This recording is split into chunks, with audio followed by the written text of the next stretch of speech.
Hi, I'm Chip McGurer, and this is my testimony.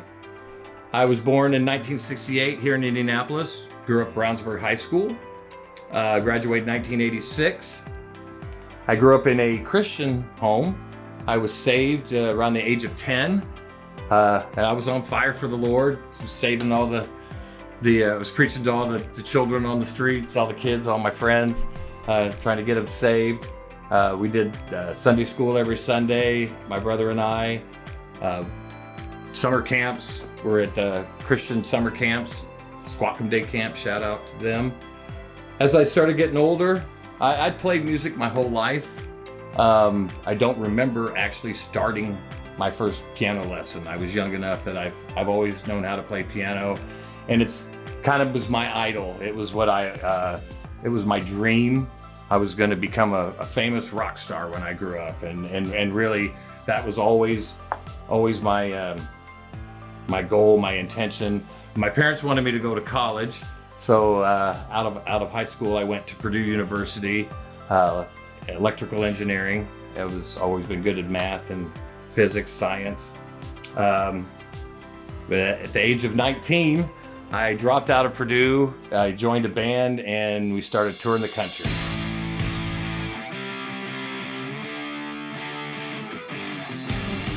I was on my way to become a famous rock star.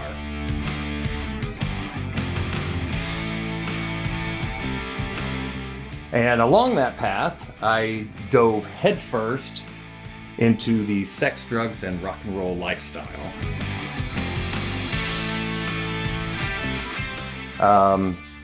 Much different than my upbringing. Had a lot of fun. It was very dangerous. I look back now, and I was very. The Lord was definitely looking out for me.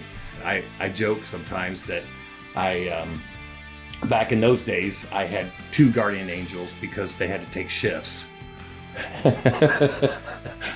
But as I grew older, I did survive those days, and as I got older.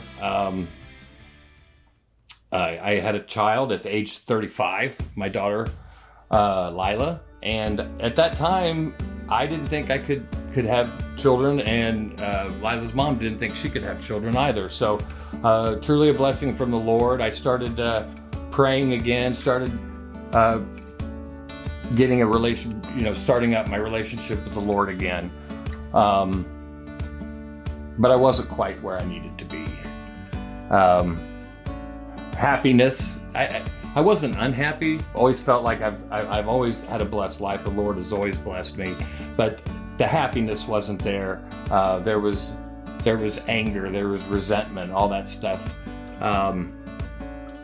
That was all still there, even though I had a happy, blessed life. Everything changed for me in 2013. I'd been seeing my wife for about a year. We had just started dating. My stepson Lane, he was very young. I had an appendectomy on Mother's Day weekend, and through some complications or something, I ended up with sepsis and was in the hospital on Father's Day weekend. They induced a coma, tried to save my life, and I went through several surgeries.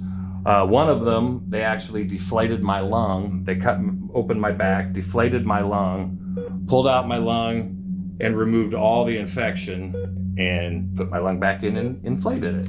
I had some abscesses removed, lots of infection removed, and I survived. I don't remember any of that, but what I do remember was the 10 weeks of recovery in the hospital with tubes coming out of me.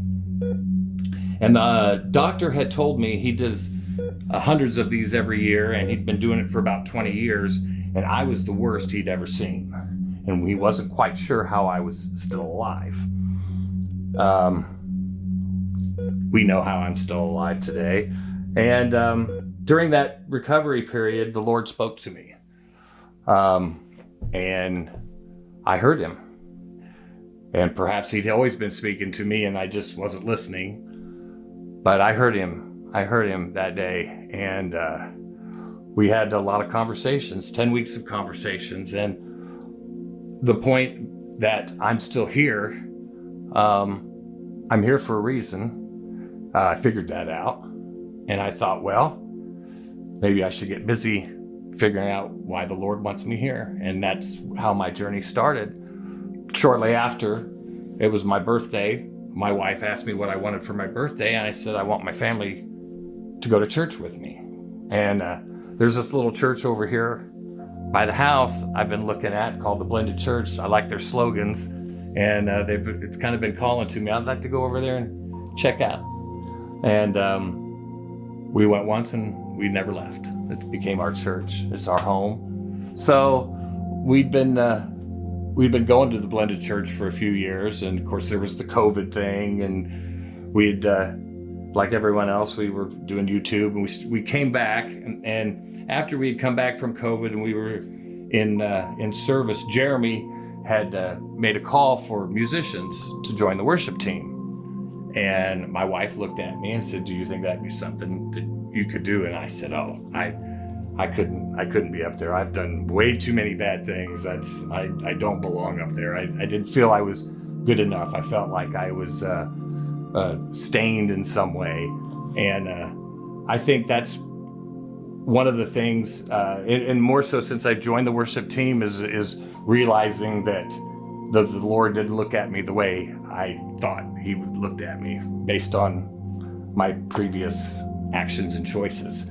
Not that I know the Lord loved me, but I guess I felt, I always felt like I thought I'd get into heaven. I was saved. I knew I was going to heaven. I just didn't feel like, I was high on the list, like I wasn't going to sit at the big kids table.